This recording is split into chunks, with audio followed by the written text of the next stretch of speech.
In this video, I'm going to walk you through the basic steps behind how to make a chunk. Every discipline is a little different. Chunking in the subject of history, for example, is quite different from chunking in chemistry or in karate. In my explanations here, I'm going to lean a little more towards explaining chunking of mental ideas rather than physical body motions. But you'll see that the two approaches are closely related. So whether you're learning something mental or something physical, you'll find some helpful ideas here. The first step on chunking is simply to focus your undivided attention on the information you want to chunk.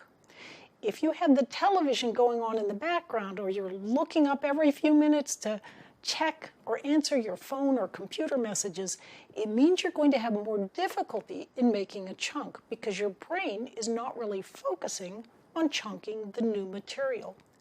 When you first begin to learn something, you're making new neural patterns and connecting them with pre-existing patterns that are spread through many areas of the brain.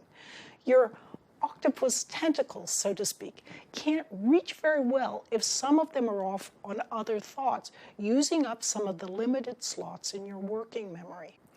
The second step in chunking is to understand the basic idea you're trying to chunk, whether it's understanding a concept such as continental drift, seeing the connection between the basic elements of a plot for a story, grasping the economic principle of supply and demand, or comprehending the essence of a particular type of math problem. Students can often synthesize the gist, that is, figure out the main idea or ideas, pretty naturally, or at least they can grasp those ideas if they allow the focused and diffuse modes of thinking to take turns in helping them figure out what's going on. Understanding is like a superglue that helps hold the underlying memory traces together. It creates broad, encompassing traces that can link to other memory traces. Can you create a chunk if you don't understand? Yes, but it's often a useless chunk that won't fit in with or relate to other material you're learning. That said, it's important to realize that just understanding how a problem was solved, for example, does not necessarily create a chunk that you can easily call to mind later. Don't confuse the aha of a breakthrough in understanding with solid expertise. That's part of why you can grasp an idea when a teacher presents it in class, but if you don't review it fairly soon after you first learned it, it can seem incomprehensible when it comes time to prepare for a test.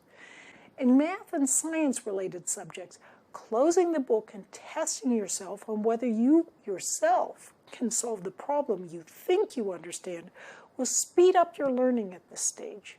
You often realize the first time you actually understand something is when you can actually do it yourself. It's the same in many disciplines. Just looking at someone else's painting doesn't mean you could actually create that painting yourself, and just hearing a song won't give you the expertise you need to sing it in the same resonant fashion.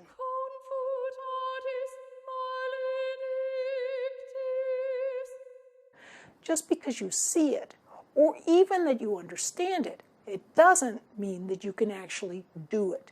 Only doing it yourself helps create the neural patterns that underlie true mastery.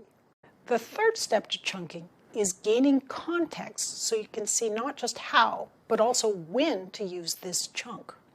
Context means going beyond the initial problem and seeing more broadly, repeating and practicing with both related and unrelated problems so that you can see not only when to use the chunk, but when not to use it. This helps you see how your newly formed chunk fits into the bigger picture. In other words, you may have a tool in your strategy or problem-solving toolbox, but if you don't know when to use that tool, it's not going to do you a lot of good.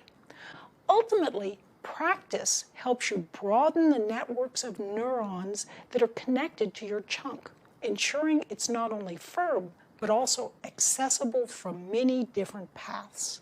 As you can see from this top-down, bottom-up illustration, learning takes place in two ways. There's a bottom-up chunking process where practice and repetition can help you both build and strengthen each chunk so you can easily access it whenever you need to. And there's also a sort of a top-down, big picture process that allows you to see what you're learning and where it fits in.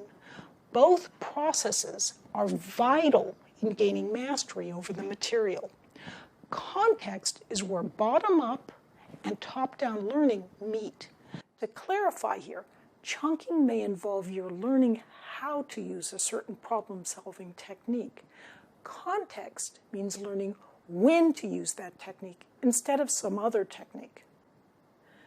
Doing a rapid 2-minute picture walk through a chapter in a book before you begin studying it, glancing at pictures and section headings, can allow you to gain a sense of the big picture. So can listening to a very well-organized lecture. These kinds of activities can help you know where to put the chunks you're constructing, how the chunks relate to one another, just as you see here with the image of the man in the car. Learn the major concepts or points first. These are often the key parts of a good instructor or book chapter's outline, flowcharts, tables, or concept maps. Once you have this done, fill in the details. Even if a few of the puzzle pieces are missing at the end of your studies, you can still see the big picture. So there you go. Summing it up, chunks are best built with focused attention, understanding of the basic idea, and practice to help you gain mastery and a sense of the big picture context. Those are the essential steps in making a chunk and fitting that chunk into a greater conceptual overview of what you're learning. But there's more. I'm Barbara Oakley. Thanks for learning how to learn.